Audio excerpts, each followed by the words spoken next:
ये लोग सोने के चम्मच लेकर जन्म लिए हैं। अब भाजपा के लोग जमीन पर मेहनत कर करके बरसों तक धूप पानी सह करके आया है। जनता मालिक है, जनता जवाब देगी कि कौन सत्ता के भागीदार सेवक बनेगा और कौन मालिक बन के मेवा खाएगा। ये जनता तय करेगी। बिहार में मालिक नहीं चाहिए, सेवक चाहिए। ये लोग मालिक बनने का जो जमींदारी, नौ सामंत जमींदार ये लोग हैं, इन जमींदारों के विरुद्ध में अब नई लड़ाई शुरू होगी। यहाँ के उप मुख्यमंत्री जो अपने पिताजी के सोने के चम्मच लेकर जन्म लिए, वो जाकर के वहां पर केक काट रहे हैं और मिठाई खा रहे हैं। इस पर बहस करनी चाहिए, इसकी बहिष्कार करनी चाहिए और खुल करके तमिलनाडु सरकार से इस पर चर्चा करनी चाहिए। दुखद और दुर्भाग्यपूर्ण है। बिहार विधानसभा में नेता प्रतिपक्ष विजय सिन्हा सदन का बहिष्कार करके सदन से बाहर निकल गए और बिहार विधानसभा के जो अध्यक्ष हैं उनके ऊपर आरोप लगाया है कि सत्ता पक्ष में जो विधायक हैं उनको संरक्षण देकर भारतीय जनता पार्टी को गाली खिलवाते हैं। और तेज प्रताप यादव जो बिहार सरकार के मंत्री हैं उनके ऊपर भी उन्होंने कहा है कि ये लोग जो है वो सोना के चम्मच लेकर पैदा हुए हैं और भारतीय जनता पार्टी के जो लोग हैं वो धूप और जमीन से जुड़े हुए हैं। बिहार विधानसभा के अध्यक्ष के ऊपर आरोप लगाने के बाद तेज प्रताप यादव पर भी खूब बरसे हैं विजय सिन्हा। जरा सुनिए उनके बयान। आज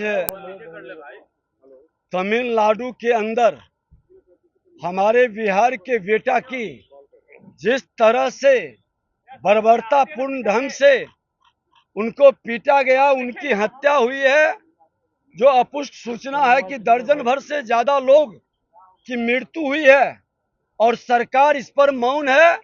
मुख्यमंत्री उप मुख्यमंत्री सदन के अंदर भी नहीं आए, संसदीय कार्य मंत्री भी नहीं, कोई जवाब देने के लिए तैयार नहीं है।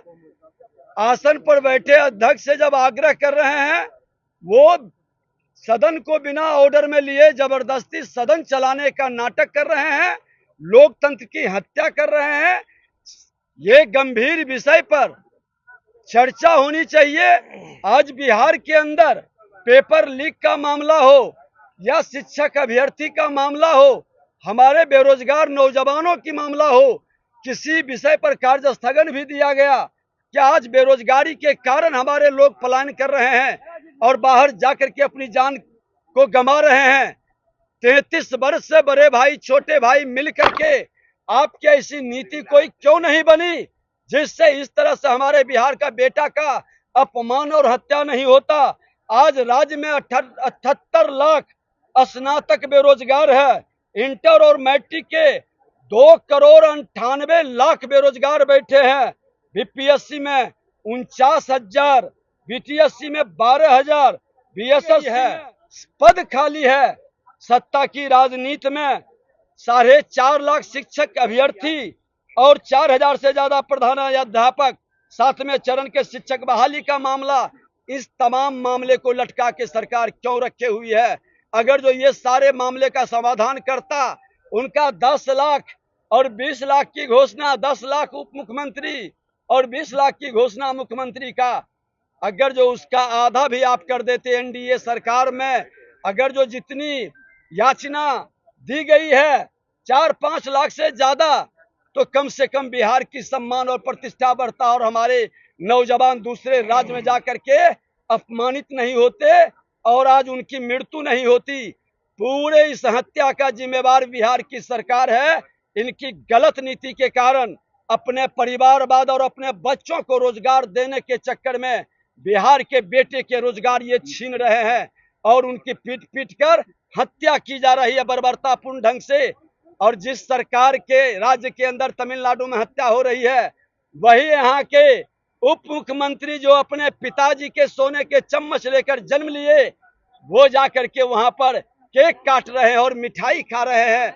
इस पर बहस करनी चाहिए, इसकी बहिष्कार करनी चाहिए और खुल करके तमिलनाडु सरकार से इस पर चर्चा करनी चाहिए। दुखद और दुर्भाग्यपूर्ण है। ये लोग सोने के चम्मच लेकर जन्म लिए हैं। अब भाजपा के लोग जमीन पर मेहनत कर करके बरसों तक धूप पानी सह करके आया है। जनता मालिक है, जनता जवाब देगी कि कौन सत्ता के भागीदार सेवक बनेगा और कौन मालिक बन के मेवा खाएगा, ये जनता तय करेगी। बिहार में मालिक नहीं चाहिए, सेवक चाहिए। ये लोग मालिक बनने का जो जमींदारी, नौ सामंत जमींदार ये लोग हैं, इन जमींदारों के विरुद्ध में अब नई लड़ाई शुरू होगी।